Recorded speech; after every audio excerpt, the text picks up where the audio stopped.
I'm going to attempt hardcore survival in Minecraft 1.18 on top of a frozen mountain with a world border. Can it be done? Well, let's play. So this adventure starts out just like any other episode 1, I suppose.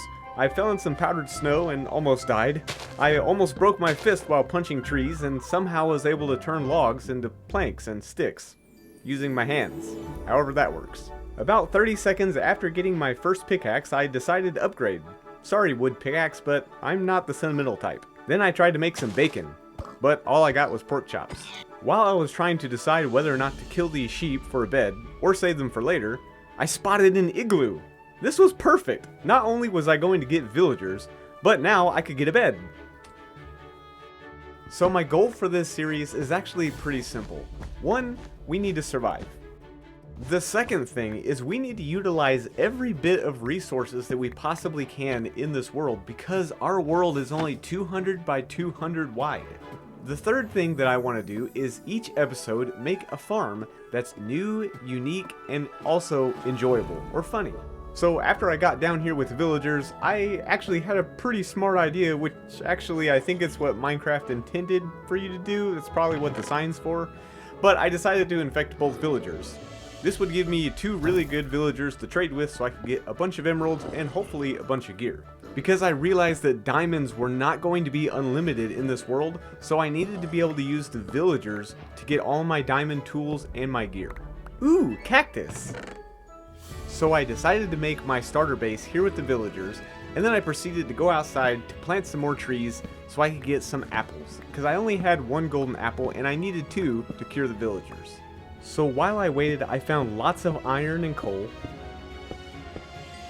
I made my first iron chest plate and then my iron pickaxe. Then I explored my hardcore mountain and quickly found myself in big trouble. As I was battling with the baby zombie, a skeleton hit me in the back and took me down to half a heart. I was able to escape and pillar up, and thankfully it was not the end of my hardcore Minecraft world.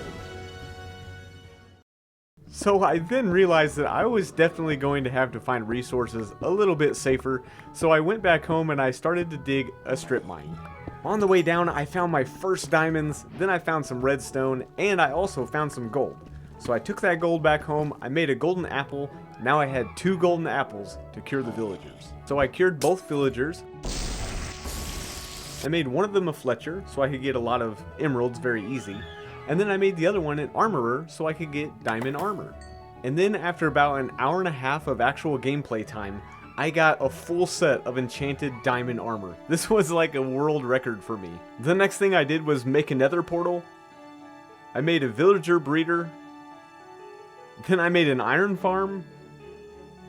And with all the iron I got from my farm, I was able to use it to trade with the villagers. And with all of those emeralds, I was able to buy myself a full set of enchanted diamond tools. Hello everybody and welcome back. I didn't really know how to transition the intro. That's right, what you just watched was the intro. I didn't know how to transition that between that kind of recording and this kind of recording, so I don't know. I guess we're just gonna go with it, but so I think I'm going to give you guys a little bit of a tour. Of course, you saw this and you saw that. That's my villager breeder. The reason why I set it up like that is because I wanted to still use these guys for trading. So that's why it kind of looks weird. But down here, hello there. I've got a bunch more villagers here. And look at this. I can get coffee now. And if we take a look down here, I have made the iron farm. Which, is actually working really, really good. Now, it's kind of showing because I should have made it 1 block that way, but oh well, I mean, it works, so I'm not going to change it. And is it working? It is working still. Now, I did something a little bit different here. Now, one thing about iron farms is these villagers have to be able to sleep every now and then. So whenever this trapdoor goes down, like that, if it's nighttime, they'll be able to go to bed, but then they'll get scared out of their bed because the zombie can see them. So I had this little chicken here that, I don't know why those blocks are there. Hang on, let me get those. There we go. Okay, so the chicken is there, and he's going to flip that up and down every now and then. That way, every once in a while, it'll give these guys a chance to sleep, which will keep the iron farm going.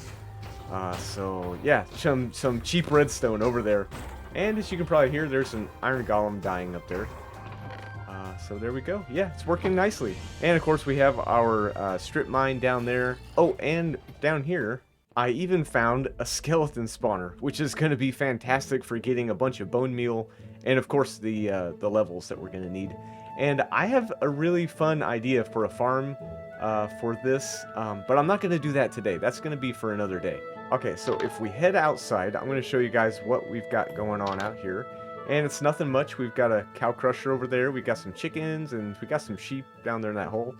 Potatoes, we got wheat, and oh, a wandering trader came by earlier, and he actually sold me some jungle saplings and acacia saplings. So I've got all the trees now except for spruce, which is my favorite. So here's the thing, right? We're on this world with the world border, and we don't have a lot of material. One thing that we do not have here is sand, which is going to be kind of bad because I need that for TNT and, well, a whole bunch of other stuff. And I also don't have any sugarcane for paper. So the very first farm that we're going to build today is, can you guess it? We're going to build a wandering trader farm. Probably something that nobody really wants to make because wandering traders are really annoying. But no, we're going to build one today because they can trade sand. They can trade a whole bunch of other things that we cannot get here. And so I think that's where we're going to do it. I think we're going to do it up here. It's going to be up in the sky, and it's going to be ugly, but we're going to have to do it. So let's go on over here. Let's see if we can find a good place to put this thing. Oh, and while I'm here, I might as well go ahead and show you guys where I'm going to build my base, because back there by the villagers, that's just my starter base. But down here, we have a giant hole, and here we go. I'm going to be very careful not to fall in here, but so I'm kind of thinking it'd be cool to have like rooms off into each side of the mountain here, with like walkways going to each room, and then have different levels. And yeah, it'd be pretty cool. And I also want to do something really cool with the floor, and I might even make it deeper. But yeah, we'll see. But that will be a project for another day. Well, hello, Mr. Goat. Please do not hit me. That will not be good. I don't want to die by a goat. So I think what we're going to do is we're going to put this wandering trader farm over here in this corner, but up way up in the sky. So I guess I'm going to go ahead and grab a whole bunch of material, and we'll get started.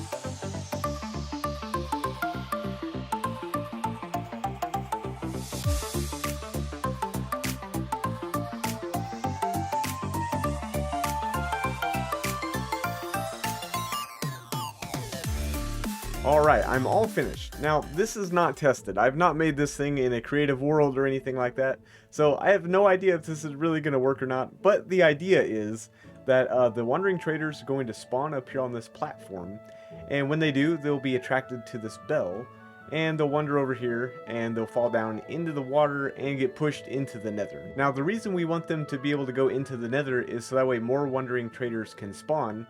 And if they're in the nether, if they're not in loaded chunks, they won't despawn. So what we can do is we can come up here, go in the nether portal, and we can trade with all of the wandering traders that are there. There might be 5, 6, 7, who knows? I guess it depends how efficient this farm is. So I think what we're going to do is we're going to light it up. We're going to go through it, and we're going to make a room to keep all of these traders in, so that way they don't get killed by anything whenever we go through the portal and load the chunks. So let's go ahead and grab a flint and steel. Now, I hope this doesn't mess up my portal down in my base. If it does, we're going to have problems. Okay, so it did not mess with the portal. Let's see if this one is the one that goes into my base. Let's go through it and see what happens. Okay, it took me to my base. That's fantastic. Let's go back through. All right, now let's go through this one and see if it takes us to the farm. No! Okay, we're gonna have problems then. Okay, well, for sake of this video, I'm just gonna go ahead and break this portal. And if we need to go in the nether, we'll just use the nether portal that's up there already. Okay, so just got back to the farm. Let's go back through and we're gonna build a room for these wandering traders to live in once they get into the nether.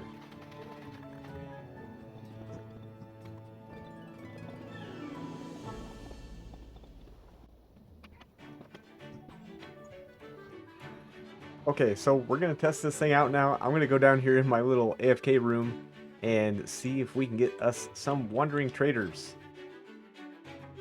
Okay, so pro tip from Tim, if you're recording an episode, hit the record button. I actually had a wandering trader spawn up there, and I went in and I found him and I traded with him. He was invisible though, which was kind of odd. Anyway, I got this. Look at this, spruce saplings, and I got kelp, which is totally awesome. I don't know if I really needed this other stuff, but I went and grabbed it anyway. So that's perfect. I think if we overnight AFK'd there, although I don't really think I want to do that on hardcore, maybe? But anyway, if I did overnight AFK, I could probably get maybe 3 or 4 wandering traders, which would be absolutely amazing. Alright, so I'm going to AFK for just a little bit longer and see if we can get another wandering trader. And I think this is the perfect time to go ahead and read one of your comments. Alright, so this comment is from my 100 days video, and it is from Doug in Prepper, who said, "Awesome, very entertaining and super funny. You did an amazing job." Well, thank you very much for the comment, Doug. I really appreciate it. And if you guys want to go check out that 100 days video, I'll put a link in the description. And alright, I will be right back. We're going to AFK and see if we can get some more wandering traders. Okay, everybody, so I have basically tore down this farm and then rebuilt it. I built it up a lot higher because I was getting mobs spawning down there on the ground, and made it a lot bigger, as you can see. And I am not getting I'm not getting any wandering traders to spawn. It's actually ridiculous. So a wandering trader takes about it has a 2% chance of spawning, and then each time the game fails to spawn one, it doubles that chance. So technically, I could be here for 24 hours and not get a wandering trader to spawn, but I did get one earlier, as you can see the evidence here. I got pufferfish, I got dark oak saplings, which I didn't realize that I was missing, and I also got some vines. So, unfortunately, there's no sand yet. And I'm also wondering if maybe if I make a mob farm underneath of this, because, you know, we do have quite a bit of a shadow here. And we could make a mob farm down here, but I don't know if making a mob farm would decrease the chances of a wandering trader to spawn. So if you don't mind, let me know in the comments what you guys think. And maybe you know something about the wandering trader that I don't know. So if you wouldn't mind, let me know in the comments. So guys, I think that's going to do it for me today. I am going to probably do some more AFKing up there in the wandering trader farm and see if we can get some more. And I'll let you guys know next episode. And also next episode, we're going to do something really cool with this skeleton spawner right here. So guys, I will see you in the next one. Don't forget to take care and be nice.